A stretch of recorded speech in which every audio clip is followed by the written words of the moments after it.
So over the years, we kind of get, accustomed, or we follow these certain patterns of how we must wake up on a certain time and we must sleep on a certain time and we must have our meetings in a certain manner. We must be highly systematic, highly organized, highly disciplined and stuff, all that is important, but what is really important is to kind of have a balance of all of those things, because if you're lucky, you can maintain and manage your discipline the way you've been doing and stuff. But the downside of a discipline is that if somebody were to ask you to do something differently, and they were going to ask you to kind of participate in something which you've not been a part and parcel of, you may not be able to do that.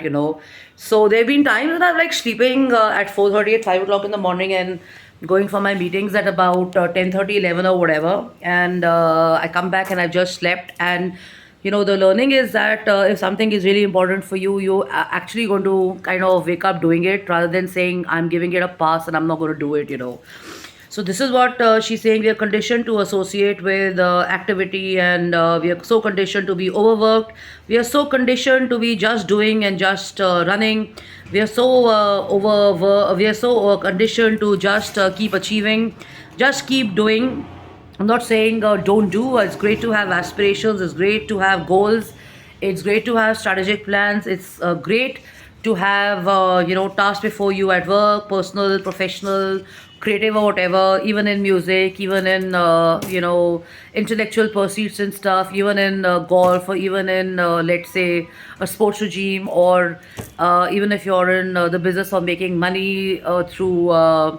Let's say networking forums and stuff, it's great to do all of that, but what's really important is to kind of sit back, disassociate, and think that what are these networks, and are these meetings, and are these associations, and are these steps really leading me to the right path that I've charted for myself and stuff. So I see, because of health concerns or other concerns, or maybe being on a sabbatical, or maybe because you've changed your line of work, or maybe you just decided that, listen, I used to do let's say styling and I don't want to do that, and I want to get into interiors and stuff. So taking that plunge is always possible and stuff. So this is what they're mentoring the readers on, that they're saying that the idea that we must be doing something completely cultural and different is instilled in our minds. It may be even unhealthy, but we do it because we build our image on that, we build our identity on that, our whole personality depends on that and stuff. And if you were asked to kind of disconnect, and we were given one superpower where the brain is told that, listen, don't do this today, will you be able to do it or not? So how many people can switch off, and how many people can actually get into this zone of saying, okay, I don't have to be productive, I don't have to be chasing, I don't have to be running, I don't have to be doing? How many people can do that? So this is what they are mentoring. And there is a psychologist who's called Stephanie Brown. He says that there is a widespread belief that thinking and feeling will only slow you down and get you in your way, but actually it's the opposite. And most psychotherapists also contend the fact that suppressing negative feelings only gives them more power, leading to intrusive thoughts which can actually prompt people to get even busier just to avoid them. So what happens is that when people are in a constant flux of feeling negative, getting sad, getting angry, getting rude, getting pushy, getting mean, getting nasty, it's all a result of because of the suppressed emotions that they've had, because they've not had an outlet, and they've not kind of dealt with it and stuff. So anybody and everybody who's before them, they kind of react, and they kind of give that kind of uncordial or uncivil behavior to people. But when you're creative, when you're calm, composed, you can be in high energy or whatever, when you're more focused in a way, then there is stillness. And when you're doing nothing also, you feel great. Of course, there are thoughts that come up, and there are observations that you have. And then they say in meditation and in Buddhism, in another school of thoughts, let the mind be your master.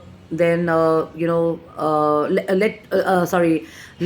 your mind be mastered by you rather than the mind mastering you. So this is where nothingness and stillness comes into play, where creativity is kind of fostered, and creativity is kind of given a chance to come up, because we've got so accustomed to kind of watching or following or participating in certain kind of elements of work, that when you're disconnecting, we kind of feel discomfort, and then we start questioning it, and then we are wondering that did we take the right decision by disconnecting or not. So all of that, the very fact that you're questioning whether you kind of stepped out of an environment or a circle is a big question. That if you have to question that, it means there was something definitely wrong. Otherwise, if you know that you're disconnecting or you're dissociating with someone, then you know that you're right. So the very fact that you question it means that there's something not right about it, and you are kind of seeking in a way second opinion and thoughts. So that makes sense sometimes. But they're also saying that keeping your mind in a consistent state of focus also leads to life shortening and quality depleting stress. And while you're in the process of ignoring and not paying attention to your health, your family, and your state of mind, you're actually going to be reaching a saturation point, and you're going to give up because you've been devoting all your time and energy only to those kind of tasks and environments which are making you feel like a winner. But actually, the true sense of good experience and good quality life comes from your health, family, and your state of mind. So when you're becoming more mindful, you're cultivating mindfulness, you're actually reducing